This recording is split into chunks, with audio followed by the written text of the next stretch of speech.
All right, let us start by reviewing what the Maimer has said until now. For those who were here and also those who were not here, because it's been a long time since we started this Maimer. So this Maimer was on the pasuk that begins the Haftarah of Parshas Baloischa, and the same Haftarah is also read on Shabbos Chanukah.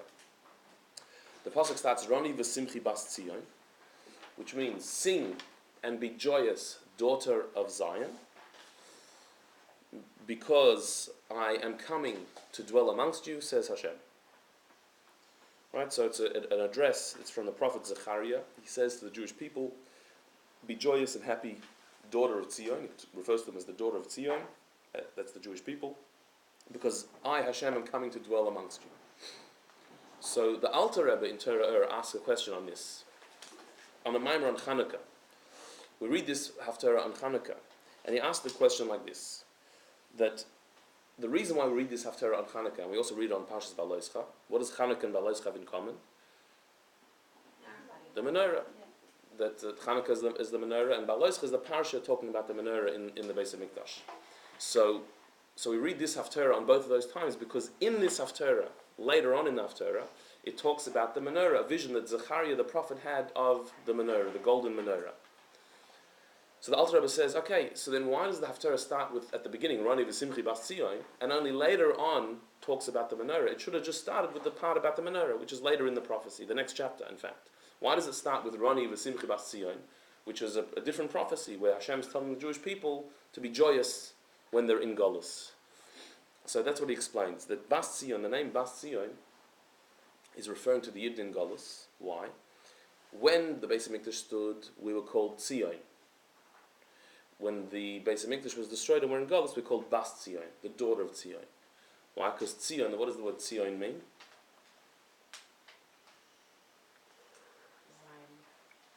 Zion. Right? What does Zion mean? A sign. It actually sounds the same. Tzion, sign. There are a lot of Hebrew words that are like that in English. So, a sign, a symbol. So like, if you see a sign, it's indicating that there's something there. Right? If there's a sign that says hairdressers, it's not for there to be a sign, it's because there's a hairdresser behind it. So to Tzion, the Jewish people are described as Tzion because we are not about us, we're about Hashem. The Jewish people are a sign of something higher. The Beis Hamikdash is called Tzion, Eretz Yisrael is called Tzion, and the Jewish people are called Tzion because all of these things represent something beyond it, higher than it. We are a sign for the one above. So when the Beis Hamikdash stood, we could be called Tzion. After the destruction of the Beis Hamikdash, we're called Bas Tzion, the daughter of Tzion. Why? Because when the Beis Hamikdash stood, you could see Hashem's presence amongst the Jewish people. It was visible, it was palpable, it was real. So therefore, we were a sign for Hashem. After the destruction of the Beis Hamikdash, we're called Bas Tzion, the daughter of Tzion, meaning one step removed from Tzion. We are Tzion, but we're the daughter, we're the generation down, because we don't have. When the Beis Hamikdash is destroyed, we're in Golus, you don't see readily, externally, you don't see Hashem amongst the Jewish people. That's what exile is. So we're called Bas Tzion. So says the Alter Rebbe, that's why the Haftarah of Chanukah starts, Roni v'simchi bas Tzion, because Chanukah is about the time of darkness. We light the menorah outside in the dark, at night time. And at Chanukah time, Hashem tells us, Roni v'simchi bas Tzion, be joyous and happy, daughter of Tzion, because I'm going to dwell amongst you. Meaning, even when you're in Golus, even when you're in the darkness, you can bring light in that place, because Hashem dwells with you even in Golus. That's why we read this Haftarah on Chanukah. That's what Alter Rebbe explains. The Rebbe then says, okay, that's fine to explain why we read it on Chanukah, but why do we read it in Parshas Baloischa? Parshas Baloischa comes immediately after Shavuos. And Shavuos is a time when we were free from exile, we were free from Golus, we were free from the Yetzer Hara, we were on an extremely high level. And so at Shavuos, to read about Bas Tzion seems to make no sense. It doesn't fit to read this Haftarah at this time of year, at the time after Shavuos. So to explain this, the Rebbe quoted a medrash. There's a medrash that says that the Jewish people are compared to a daughter, a sister, and a mother. In different places, particularly in Shir Hashir, the Songs of Songs, the Jewish people are compared to Hashem's daughter, Hashem's sister, and Hashem's mother. And what does it mean? The Medrash says it's like somebody who had a daughter that he loved so much, he called her my daughter. He loved her so much, he called her my sister. He loved her so much, he called her my mother. Meaning what? What's the term of endearment to call you my sister, and my mother? So the Alter Rebbe explains that what this represents is three different modes of relationship between us and Hashem. We the Jewish people are compared always to the woman and Hashem to the man. But there are three ways we can be. We can be Hashem's daughter, Hashem's sister, or Hashem's mother. What's the difference between the three? A daughter is the generation down that receives from the father. A sister is the equal generation that interacts with the brother. The mother is the generation up that gives to the son. So too, we are sometimes Hashem's daughter, sometimes sister, and sometimes mother. What do they refer to?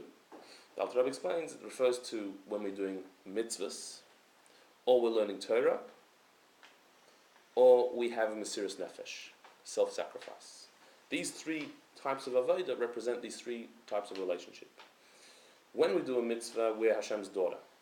Why? Just like a daughter receives from the father, so to a mitzvah, mitzvahs we receive from Hashem. Hashem tells us what to do and we do it. A mitzvah is not our creativity, it's not our invention, it's not our personality, it is simply doing what Hashem has told us to do. It's coming from Him, we're on the receiving end. Not only that, but when you do a mitzvah, you draw down a divine light, a divine energy. You make the world holier through doing a mitzvah. Why? Why does your mitzvah make the world holier? Again, just because Hashem said so. No other reason. There's no reason why your mitzvah should improve the world other than Hashem said it will. So, like we discussed last time, when you light candles, so if you light candles tonight, it does nothing. If you light candles before Shabbos or before Yom Tov, it brings light into the world. Why? And why candles tonight don't do that? Because it's not a mitzvah. Hashem said that lighting candles at this time is a mitzvah and therefore brings light to the world, whereas at that time it doesn't. Not because candles on Friday afternoon have the power to illuminate the entire world. They're the same candles. Just one of them is a mitzvah, one's not a mitzvah. So the fact that your mitzvah illuminates the world, who causes that? Who makes that happen? It's not you, it's Hashem. Hashem has made that into a mitzvah. So you are the daughter on the receiving end. You have been given the mitzvah, and you're given this amazing power that the mitzvah has, that it illuminates the world, whatever mitzvah you do. But that's all coming from Hashem. He gave it to you. He gave you the opportunity, and He gave you the power to light up the world through your mitzvah. So therefore, when you do a mitzvah, you're a daughter. You're on the receiving end. However, when you learn Torah, you're a sister. Like a sister and a brother are on par, on equal. They have a mature relationship with each other. They're the same generation. When we learn Torah, we see eye to eye with Hashem. Because what is learning Torah? It's studying the divine wisdom. It's Hashem as He's put His wisdom into terms that we can understand. And when you learn Torah, it is you learning Torah. You have to actually understand it. You have to put your mind to it. You have to interact with the concepts. Unlike a mitzvah, where your job is just to do what Hashem said, in learning Torah, you have to understand what Hashem said. You have to put yourself into it. You have to put focus. You have to be there. You have to be present. It's having a conversation with Hashem. So while a mitzvah, you're the daughter on the receiving end, in Torah, you're a sister seeing eye to eye with Hashem, understanding Him, as it were.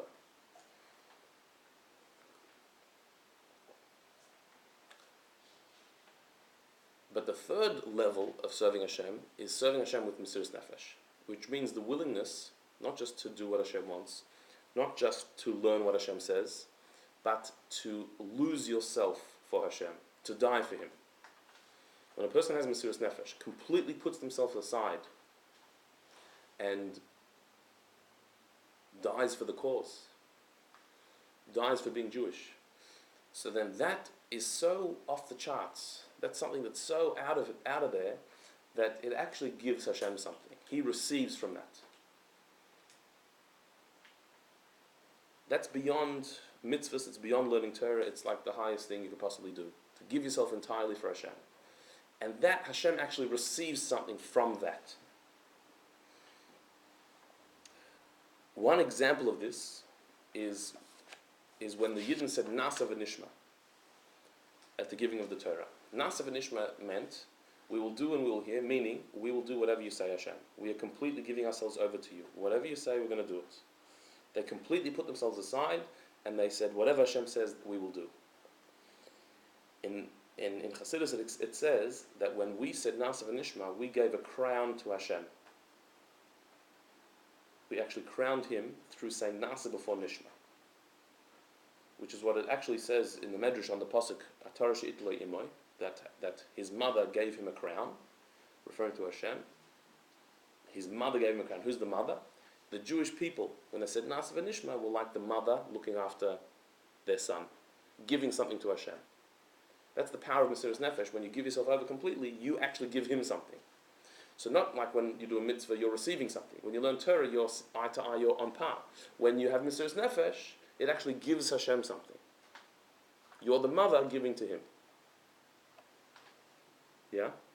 Sorry, it's the same issue, so you can just move me right along. But I just thought of a different way to say it, which was that when, with a daughter, a child gives its parents nachas by doing what the parent asks it to do. So you're not only on the receiving end. And then also with that nasa v'nishma, nasa is to do, so we were placing the crown on Hashem when we said we will do, but doing is mitzvahs. Okay. So the first question was that the child gives nachas to the parents. Yes. True. But here, even when does the child give nachas to the parents? If a parent told the child to say something cute or something clever, or a parent's asking the kids questions on the parasha, and the parent whispers the answer, does that give nachas? No. It's what gives nachas is when the child does something. A mitzvah is Hashem feeds us. He says, this is what to do. It's not we came up with it. What gives nachas to the parents is when the child does something on their own. Here, a mitzvah is when you're completely receiving. You're being told exactly what to do. You're being spoon-fed. This is what to do. But we're choosing to do it. Right, but we didn't come up with it. Okay. So the emphasis is that we're being given what to do. It's not coming from us. It's not our uniqueness. And the second question you asked was the nasa is about mitzvahs. Right, it's about doing mitzvahs, but it's not doing mitzvahs. It's accepting the mitzvahs. Accepting upon yourself the mitzvahs, saying nasa was something that we did. There's two different things. There's accepting to do the mitzvahs, and then there's doing them. So the nasa was an act similar to Mesiras Nefesh, where we completely give ourselves. Higher level than accepting that to do them? It depends how you look at it. To say nasa v'nishma, which means to say, Hashem, whatever you tell us to do, we're going to do. That act itself is complete nullification to Hashem. That means we don't even know yet what we're going to be told. Any mitzvah you do is a particular mitzvah. You're doing this mitzvah, that mitzvah. Nasa v'nishma was whatever the mitzvahs are going to be, we're accepting. So what this means is that in the hierarchy of serving Hashem, mitzvahs, this level, higher than that is learning Torah, and even higher than that is Mesiras Nefesh. Being the daughter of Hashem, being the sister of Hashem, or being the mother. Receiving from him, seeing him eye to eye, or giving to him.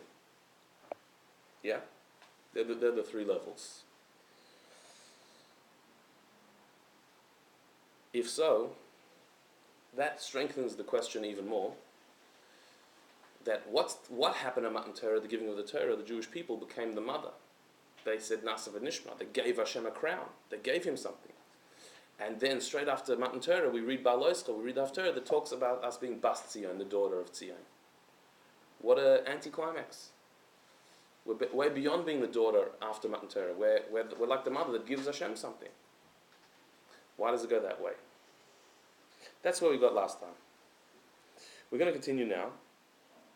And the Rebbe will explain to us why, in actual fact, as usual, it's upside down.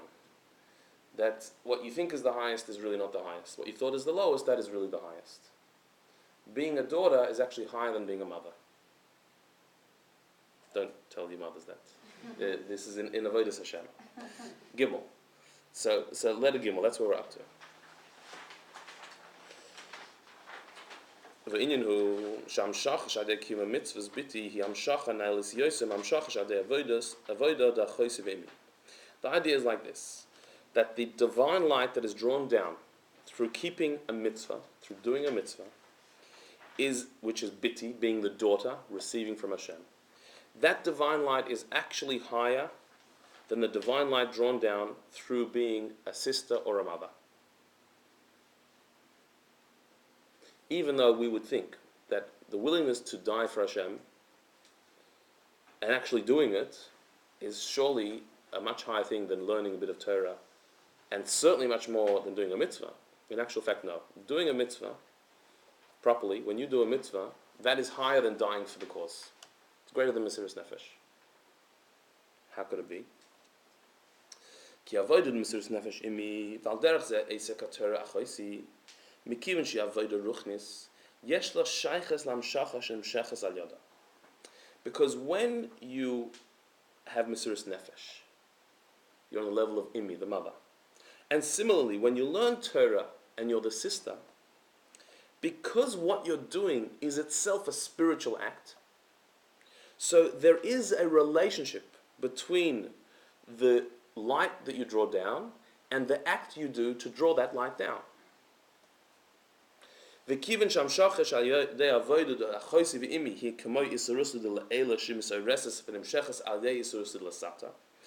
because the light that's drawn down through the avodah of being a sister or a mother is like an awakening from above that has been aroused and drawn down through an awakening from below. Therefore, what has been drawn down can only be as high as what an awakening from below can reach. I'll explain in a minute. But what's drawn down through an act of mitzvahs, where a mitzvah is a totally physical act, which has no relationship whatsoever with the divine light that it draws down, is like an awakening and arousal from above on its own. And therefore it comes from the essence of Hashem.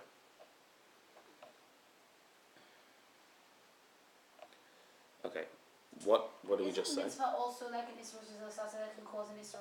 No, it's not. It's completely different. That's what he's saying. It's not. So Torah and Mesiras Nefesh is Isra. Yes, whereas it's mitzvah is not. So the light you draw down is from doing a mitzvah is still Isra Eila, but it does not come from an Isra Sata. So it doesn't have to be the same amount. Correct.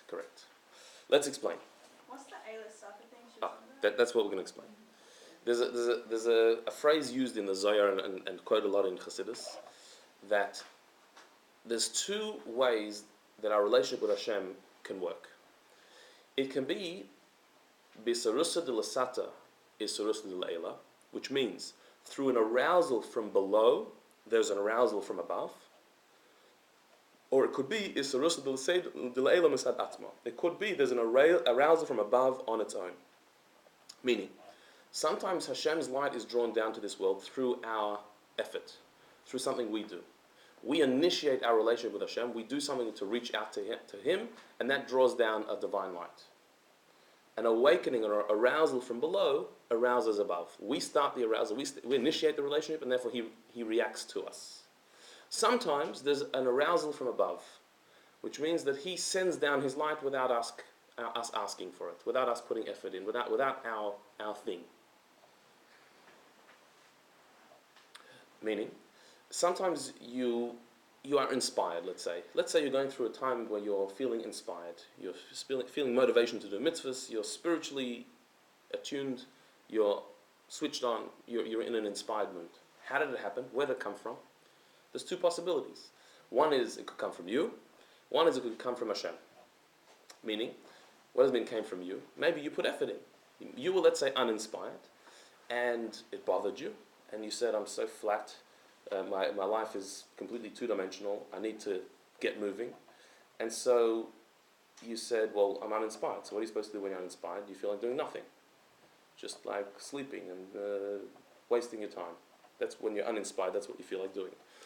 But you recognize that you're uninspired. And let's say you realize you shouldn't be uninspired. You want to be inspired. So you force yourself to come to a shir or to read something inspiring or whatever it is to get yourself going. And so you had to schlep yourself there. Because you're uninspired, you don't really feel like going, but you force yourself to go, and you go and you try and concentrate and try and get into it, and suddenly something opens up, and you feel connected again, and you feel inspired again. You feel uplifted. You're in touch again with Hashem. So who started it? Who initiated? You did. You're the one who made the effort to go, to learn something, to get moving, and you turned your soul back on. So that's called an Isarusa de Lasata, that you awakened from below, and therefore Isarusa de Le'ela, Hashem reacted and gave you some inspiration. He shone His light on your soul again. You were disconnected, and you tried to reconnect yourself. You reached out to Hashem, and He responded and connected to you. That's one way you can get inspired. But then there's another way you might get inspired, and that is out of the blue. That for no particular reason, you didn't make any effort, you weren't doing anything. You were going about your business, which was uninspired and uninspiring. And then suddenly something happened inside you, like you suddenly had this twang inside of your soul that you got to reconnect. And you got to do something, and you felt inspired out of nowhere. You didn't have to force yourself, you didn't push it, you didn't try, you didn't make any effort. And just out of nowhere, you feel inspired. It came to you, without any effort of your own. That's called Isarus Eila B'tzad Atzma. That's an awakening from above. Hashem aroused, He initiated, not you. He aroused it from above. Sorry, can you translate those phrases so it's easy to understand? Isarus Eila means an arousal from above. Isarus L'Sata, arousal from below. Right. He's above, we're below. Right.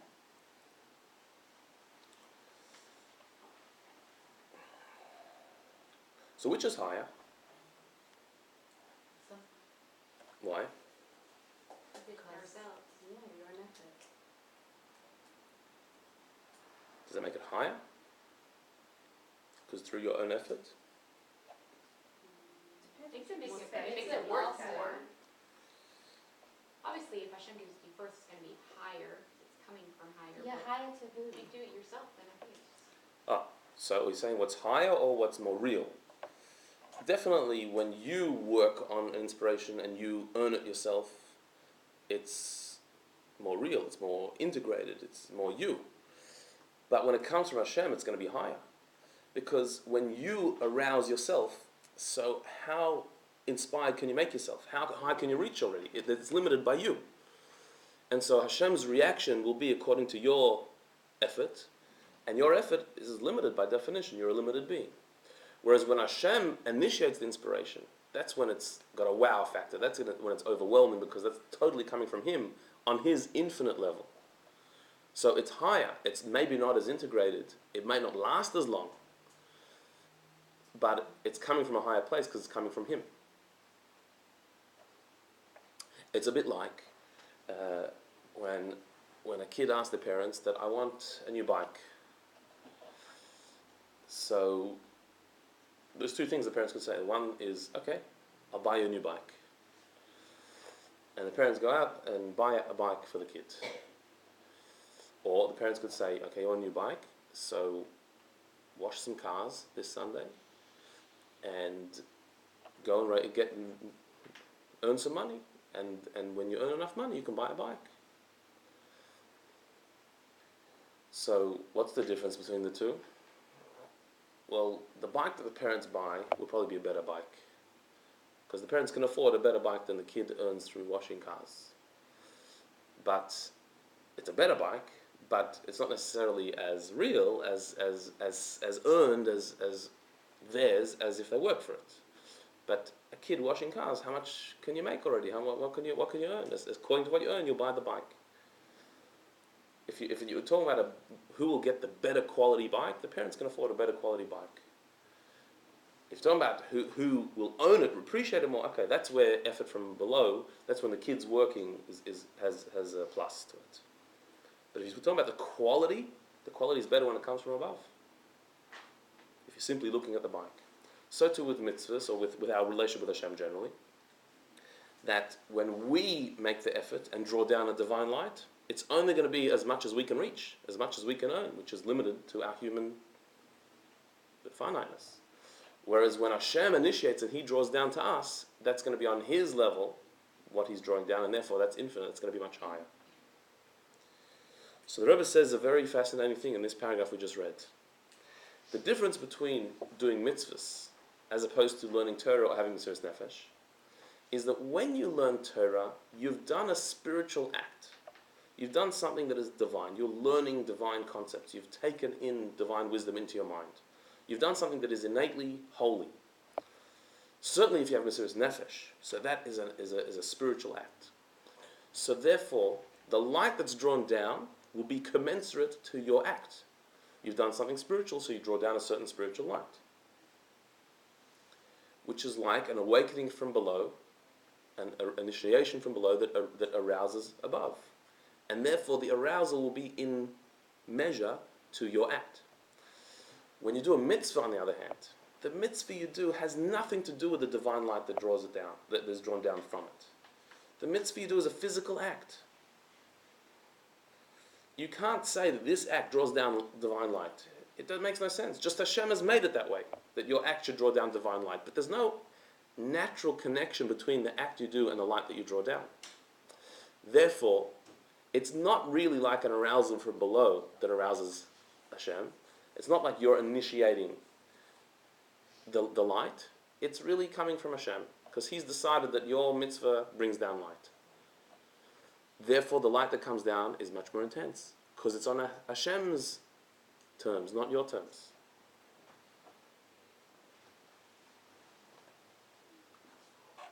So did you just say that the amount of light that's drawn down with the mitzvah, it doesn't correlate to what the mitzvah is? Correct.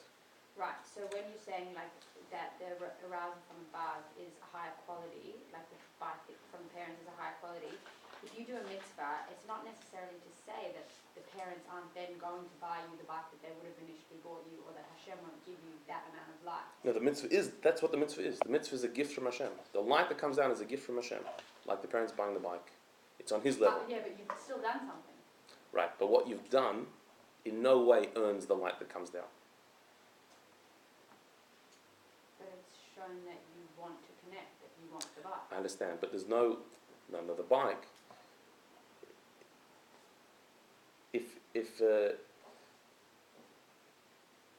If a kid did something really cute, that doesn't earn him a bike. You can't go into the bike store and say, I want to buy a bike because I'm very cute. You need money for that. So the mitzvah in no way draws down a divine light. It doesn't make any sense that your mitzvah should draw down divine light. What did you do? You lit candles. Nice. That should change the world. That should have any connection with divine light. But we only light candles because Hashem said it was going to change the world. I understand. That's what makes it a mitzvah. But what I'm saying is the act that you do, the act of a mitzvah, there's no direct connection between your act and the light it draws down. It's a created connection. Hashem has made it that way. But who made it that way? Hashem made it that way. He made it that way. So it's from Him, not from us. And is it this Whereas learning Torah is not like that. Learning Torah is a holy act. You're taking in divine light into your mind. So there's a correlation between what you're doing and the response that you get. Could it be that the correlation is not there and Hashem showers you if you've only opened a book? Like, could it be disproportionate? It is. Well, it's disproportionate because it's Hashem. It is Hashem. Right. But it's still according to how much divine light will your Torah learning achieve? Yeah. Only as much as you've learned. Right. So in Torah learning, you have to learn. If you didn't learn or you didn't understand it, it didn't work. Whereas in a mitzvah, if you didn't understand the mitzvah, you don't know why you're doing it, it doesn't matter. You did the mitzvah.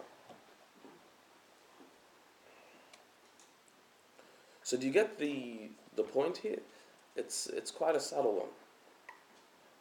That even though a mitzvah is an act, but there's no relationship between the act and the result that the act creates, except that Hashem made it that way.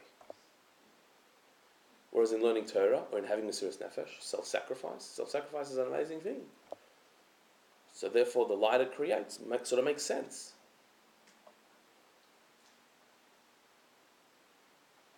The only part that doesn't make sense to me is the same thing. It's the same thing throughout, is that we learn that Hashem appreciates and loves it so much when we choose to do His will.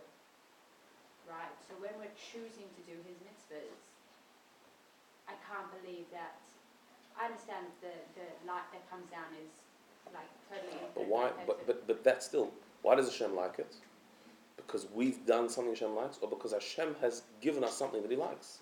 It's all from Him. But we know that He's the creator. Everything's from Him.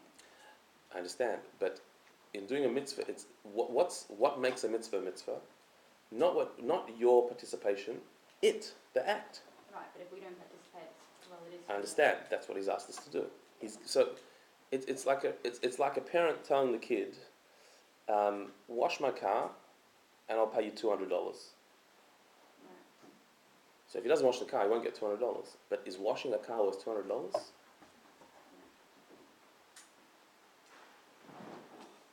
What if he does a $200 job? I don't know. Okay, so I'll give you $2,000. There's no job we can do that is worth the divine light that comes down through a mitzvah. That's the point. Right.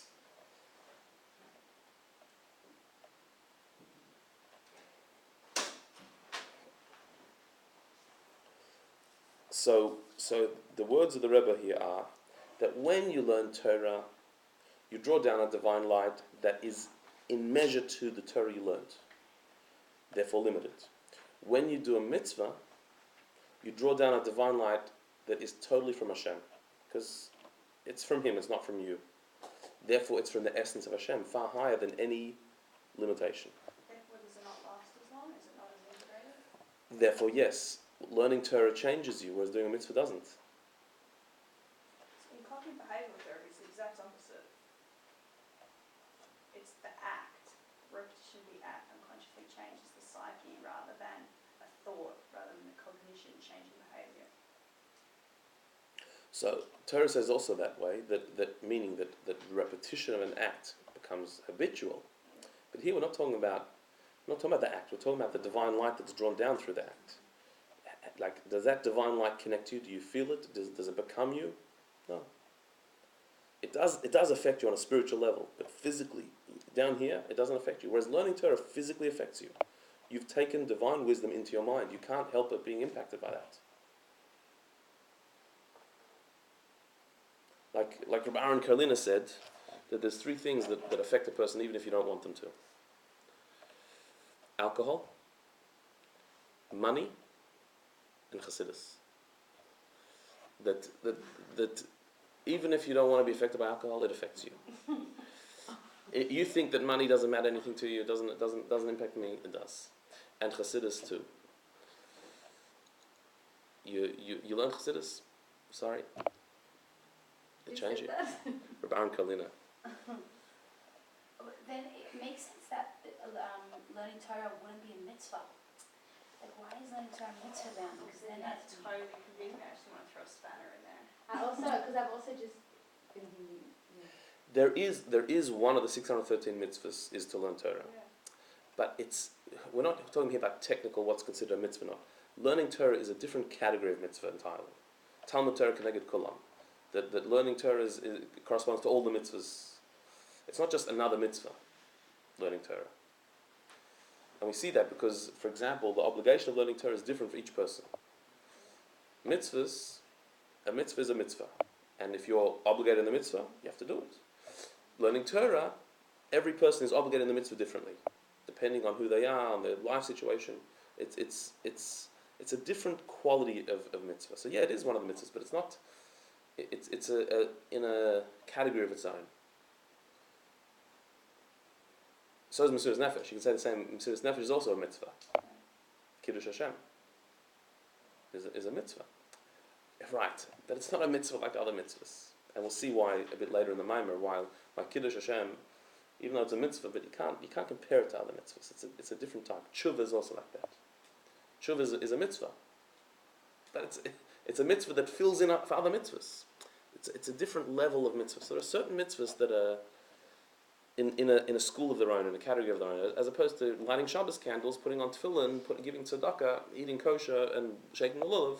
They are mitzvahs. That's what a mitzvah is.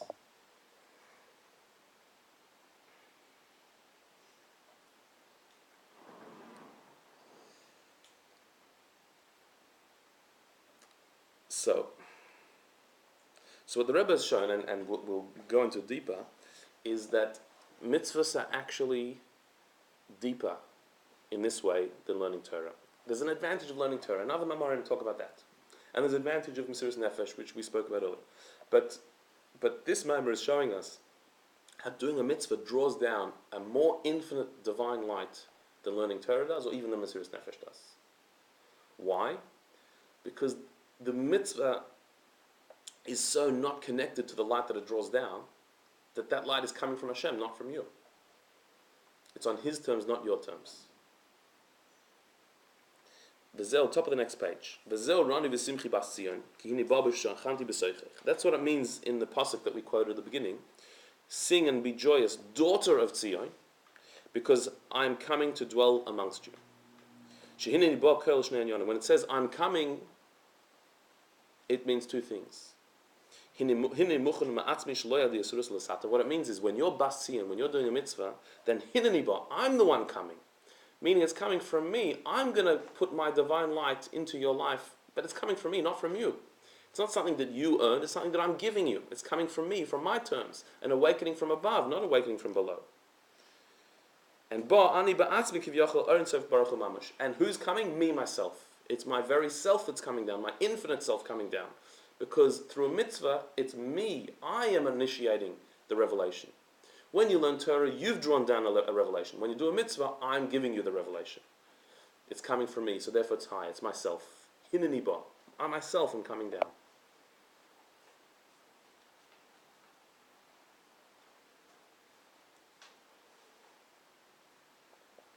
Yeah? With it so far? Can you just clarify whether doing a mitzvah is considered, the light that comes down, is it an arousal from above or below? Above. Because even though you're doing something, the light that comes down is not commensurate to what you're doing. It's a gift from above. Can an Isra Zazila Ela happen without an Isra Zazila Zata if you don't do a mitzvah? Like, can that ever just happen just because it just can happen? Yeah, there is such an idea that there can be just an awakening from above, a revelation from above. Yeah. But usually it has to have somewhere to land. It has to have do something. Like for example, Pesach. Pesach was called in Esrusa de Le'ela. Yitzis Mitzrayim. The Yidden were on the 49th level of impurity. They were over the Avodah Zarah. They were on the lowest level. They didn't deserve to be taken out. So it was really Hashem coming down and taking them out. It was Esrusa de Le'ela. However, Hashem said, you have to do something to receive this. So Korban Pesach and Milah, they did to do something. Like it says in the Haggadah, at Erev Be'eri, you were naked and bare. You didn't have anything to deserve to be released. So Hashem gave them a mitzvah to do. Do something to make me able to take you out. But it was really coming from above. I thought Isserisa del Ela, or del Sata, is talking about what initiates it, not the actual quality of the light, right? So, Yeah. in mitzvahs, we initiate this the whole Pesach thing, Hashem initiated, isn't that the point? Not the actual, does this concept work with when you're talking about the quality of the light? Well, yeah, it does. You're right. Isserisa Leila or the Sata is talking about who's initiating. But here, what the Rebbe is saying is that you would think usually a mitzvah, you're doing the mitzvah and you're drawing down a light. But it's not really that way because the act you're doing and the light you're drawing down are not really correlated. It's really all coming from Hashem. So it's really more like in the Surah de Le'ela. Hashem Hashem is is still initiating. initiating it, Surah de Le'ela. He's initiating it because he gave you the mitzvah. And the light that's coming down, you can't say that the mitzvah is like, you do this and this light should come down, that it makes sense. It doesn't make sense. So the fact that Hashem draws down light through our mitzvahs is a gift He's giving. It came from Him. Meaning, if you would land here from a different planet, and you would, in this room, and you would see what we're doing. So what are we doing now? We're studying, we're discussing high things. So somebody, even from a different planet or a different continent, could appreciate that there's something spiritual going on. Why we're sitting here discussing, and if they would hear the words and understand what we're talking about, okay, they're talking about spiritual things. This is a spiritual act. In any religion, anywhere in the world, it would be agreed that getting together, discussing holy topics is a spiritual act.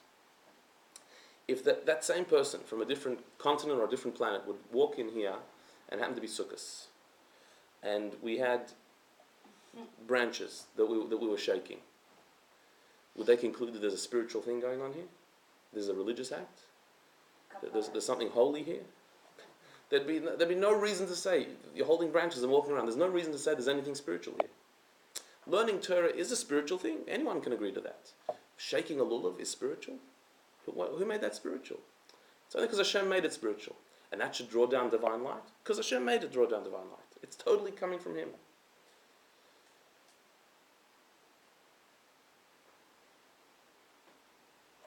So therefore, it's really an Isarusa de La'ela. It's really Him drawing down the light. It's not our act, shaking a lulav, that draws down a light. It's the fact that Hashem wanted that to draw down divine light. That's His excuse. You do that and I'll give you the light. And you can't say, because we went to the great effort to decide to shake a lulav, we deserve divine light in the world. What's the big deal? You shook a lulav. It's not. It doesn't translate into divine light coming into the world. Just Hashem made it that way.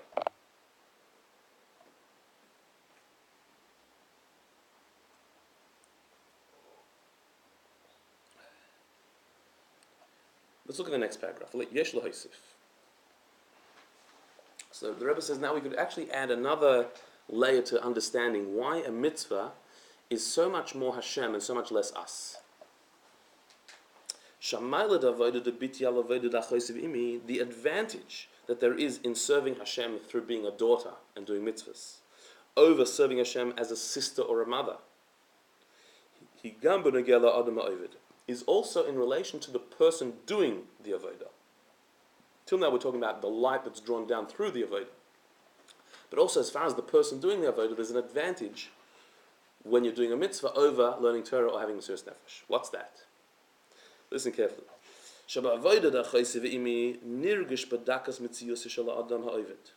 When you're the sister or the mother, you feel on some subtle level the ego of the one doing the avodah. You being the sister or the mother. You recognize, you feel the great power of your avodah.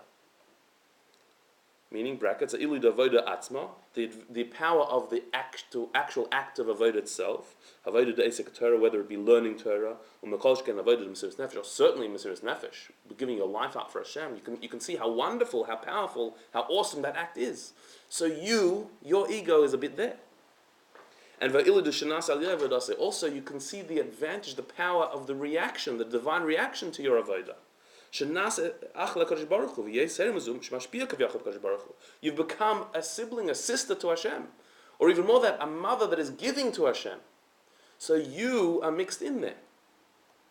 But in the avodah of being the daughter, which is kiyum mitzvahs, all it's felt is your non-entity, your non-existence, your complete nullification to Hashem. Both in reference to the avodah you're doing. All your job is, when you do a mitzvah, is to do what Hashem has commanded. And that's it. Not mix yourself in, just do what Hashem said. And even the reaction to your avodah, you don't feel you feel Hashem. The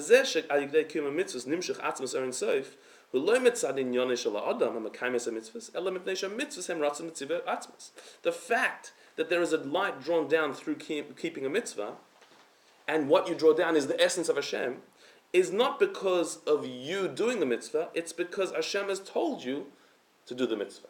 It's because it's Hashem's will that you do the mitzvah. So what is felt in a mitzvah is totally Hashem and totally not you. It is a mitzvah to give up your life if you're told to do, idolatry. So that's a mitzvah. So where's the ego? You have to do it. You're not allowed to bow. Hashem commanded you not to do that. So we'll see why it's different. We'll see why that's different. It's the same thing when everyone lights candles. It's different. We'll see further in the mind why it's different, why Mesiras Nefesh is different. But I'll tell you what, when somebody gives their life up for Hashem, why they're doing that? Is that why? you're not an idol's put in front of him, said die or bow, so you have to die. Yeah, but I don't think. You're not doing it because of the mitzvah, you're doing it because you want to do that as opposed to. Then you can say the same if Ah. you're doing a mitzvah. In the next section is going to explain that exact thing, and we'll see why there's a big question that we're going to come up with as we end this paragraph. Let's just first get clear what he said. That another advantage to mitzvahs over learning Torah, or even over Mesiras Nefesh, giving your life up for Hashem, is that we just said earlier the advantage is the light that's drawn down. That when you draw down a light through learning Torah or Mesiras Nefesh, the light is quite limited because it's in relation to what you did. Whereas when you do a mitzvah, the light is totally from Hashem, so therefore it's infinite. It's Issurus La'ela, it's an awakening from above. More than that, the Rebbe says, when you learn Torah, your existence, your ego, your self is mixed in. Because after all, learning Torah means understanding something. You achieved something when you learn Torah. You can't learn Torah and not be there. It has to be you with your mind and your understanding, your effort. You've actually done something. So there's on a subtle, we're not making fun, we're not belittling, we're not saying it's wrong. We're just saying the fact is when you learn Torah, it's your understanding, you're asserting yourself, your ego is present. Okay, it's not your ego being egotistical and arrogant, it's your ego learning Torah. You could be arrogant learning Torah, it's possible. But even if not, even if you're learning Torah with the right way, but still, it's you learning. You've achieved something, you've understood something, you've reached out to become a brother and a sister to Hashem. So therefore, your metzias, your existence, your ego is felt on some level when you're learning Torah. Even when you have Mesiras Nefesh, it's you have achieved something, you have made the decision, you have put your life on the line, you've given your life up for Hashem, you've done something, you initiated something. So there's a level of you there. And what have you done? You've actually given something to Hashem. When you learn Torah, you're seeing eye to eye with Hashem. When you have Mesiras Nefesh, you actually give something to Him. You are giving to Hashem. So there's some level of ego there. Whereas when you do a mitzvah, it's nothing to do with you. Because the act you did, what makes it a mitzvah? The less of you there, the more it's a mitzvah. The more you're doing what Hashem wants, not what you want, the more mitzvah it is. So the more you're putting yourself aside, the less your ego is there, the more a mitzvah it is. So a mitzvah is totally Him and totally not you. Within itself to the chibur, you're trying to connect. It is you. But that's not why you're doing it. How do you connect to Hashem? By being batal. By being nullified to Him. If you do a mitzvah and put in your own little personality and flair, so you say Hashem wants us to put mezuzahs on the door, and this is how He's described what the mezuzah should be. But wouldn't it be nice if we did little decorations on the mezuzah as well? Not just have words on the mezuzah. Let's also do a little bit of colorful stuff on the side. You've ruined it now. You've added to the mezuzah. It's not the mitzvah anymore. Or instead of having 2 paragraphs in the mezuzah, let's have a few more. I'm going to put in my favorite parasha in the mezuzah. I'm not saying somebody who decides they're going to put the favorite poem from high school. Someone puts another parasha from the Torah into the mezuzah.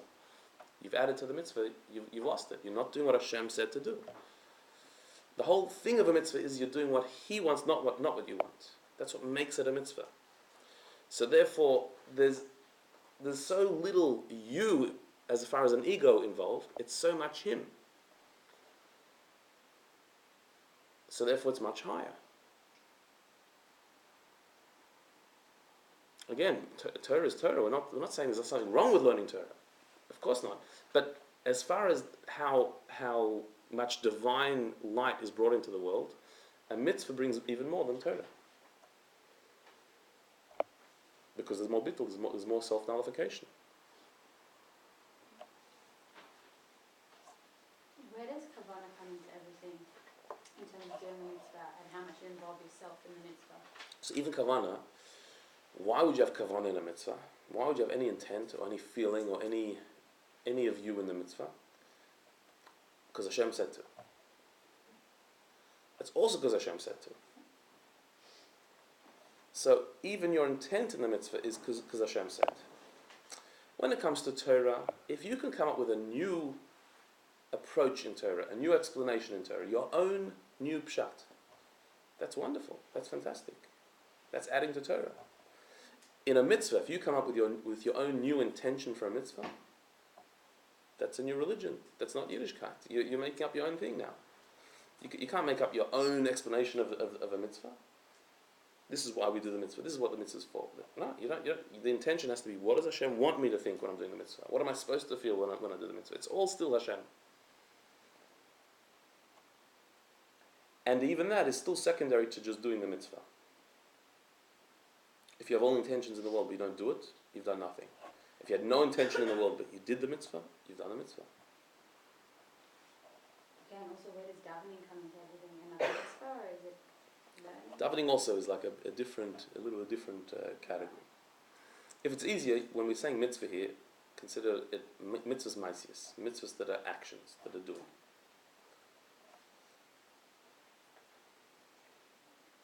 Aren't all mitzvahs actions? As opposed to davening or Right. loving Hashem or, That's you know, new. that's an action. But we add to that. We have people in like Shemesh running around in marshmallow costume. He's running around much. So you said it's a mitzvah, first of all. But we're adding to it. God says this is what we have to do. And we're like, you know what? Okay, so that's different. There's chumrah, there's minhag, there's layers. Yeah. But if they say that that's what the mitzvah is, that's changing. Okay. But they're Probably saying just it's trying being more hard not to stringent. break Yeah. it. Or they think the time's called for Yeah. expressions. So that there's a separate mitzvah that says you should listen to the rabbis and to the sages and to the leaders of the generation. That's also a mitzvah. And those leaders might say, this is what we need, or this is a stringency, or this is an extra thing. Nationally. I often go to Donut King to find out what's doing So let's just do the last two lines of the paragraph, and then we'll just explain where we're at to. Yesh loima, dalidei habitul hu nase klila shenimshach alei mitzvahs. So the Rebbe says that what actually happens when you do a mitzvah is because of the bittul, because you're putting yourself aside to do the divine will, through that you actually become a vessel to be able to receive the divine light that's coming down. In learning Torah, to become a vessel for the Torah, you need to assert your mind. You have to understand. To be a vessel for the light of a mitzvah, you have to not assert yourself. You have to nullify yourself. Be mavatal yourself. Through being mavatal, through nullifying yourself, you become a receptacle for the divine light. And that's what it says in the verse that we quoted. Rani v'simchi bas Tzion, be joyous and happy, daughter of Tzion, because I am coming and dwelling within you, dwelling among you. That the fact that the essence of Hashem comes down when you do a mitzvah, it actually is absorbed and becomes a part of you. You do experience this. This is the crazy thing about a mitzvah. That to do a mitzvah, you mavatal yourself, you become nothing. And the result is Hashem dwells within you. You actually do experience something. You actually connect to Hashem through that. But how do you connect? Through bittul, through nullifying yourself. So what have we seen? That in the three layers of serving Hashem, mitzvahs, Torah, and Mesiras Nefesh, so we originally would have thought that it's in ascending order. Mitzvahs is the lowest, you're a daughter, you're receiving. Learning Torah is you're a sister, it's a bit higher than that. And Mesiras Nefesh is the highest, when you're a mother, you're giving to Hashem. Now the Rebbe has turned it upside down and said, no, in actual fact, mitzvah's the highest. Why? Because a mitzvah draws down an infinite light of Hashem, far beyond anything you could possibly reach, as opposed to Torah, where you draw down a light that you reach, or Mesiras Nefesh. Not only that, but mitzvahs, you're totally bottled. There's no you, there's no ego. Whereas Torah and Mesiras Nefesh, you are there, you're asserting yourself. So one second. Fair enough to say that when we learn Torah we need to assert ourselves is one thing. But to say that Mesiras Nefesh is asserting yourself, isn't that a bit weird?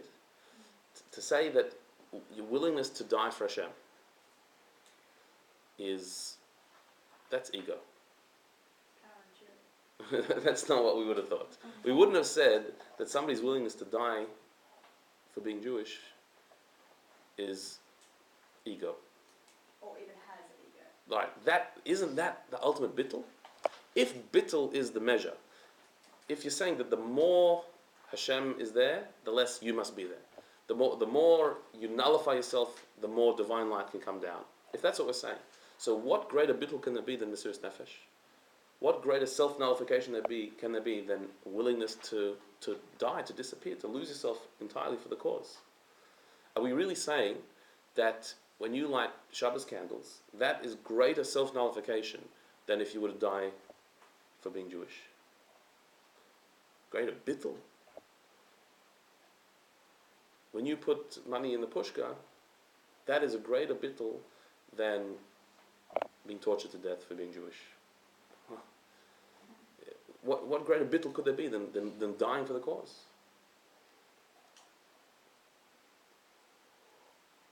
We're saying it's a greater light. But the greater light comes because there's more bittul. The more bittul there And is, that, I don't really know. and so surely the greatest bittul is Mesiras Nefesh. It's a bit hard for me to understand because Mesiras Nefesh is either one of two ways of going about it. One which is you don't actually have a choice, but you do like in World War II when people died in the name of Hashem, but they didn't have a choice. They didn't have another way. They didn't say, okay, I won't be Jewish. That wasn't accepted. So in that sense, that's one thing, but there was no choice in it. Whereas other cases where they have chosen to die in the name of Hashem, I think you're not worried about the world anymore because you're choosing your last mitzvah for the world and it's for you. You're not going to draw down any more light. This is it. And I'm not saying it's not great, but I'm just trying to see why. But that's total bittul. That's completely losing yourself for Hashem. There's nothing more you can give of yourself in your life, in my opinion. Yeah, but there's giving of your life in death and giving of your life in life. Isn't Mesiras Nefesh something you want to do though? I mean, it's something, it's a That's love, your love for Hashem, so you're fulfilling that love for Hashem, so it is great. It's fulfilling something that so many people don't get to Yeah. do. It makes you feel good in a way. I don't know. No, even Yeah. little things that you do Mesiras Nefesh are like, whoa, like, I'm giving myself up, that's still involving yourself. But a mitzvah is just giving a part of you up, you're giving up that time, you're giving up. But you're not really Instinct. gaining anything from it. You are, you're gaining the idea of like I'm doing what God wants, how cool is that? With Mesiras Right, but that's not Nefesh, self. with Mesiras Nefesh, I feel like if you, I mean, look, I really don't have any idea, but if you're going into, God forbid, your death with Mesiras Nefesh, you have a sense of peace because you know, firstly, it's finished after this, or the goal is, and secondly, that you're doing it in the way Hashem would want you to do it. So there's a sense of,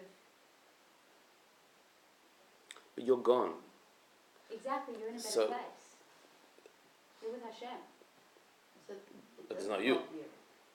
involve You disappear. You become But if one you've with got Hashem. that level, then you don't care about. So then there's the bittul. So that's bittul. There's nothing further. There's no gain.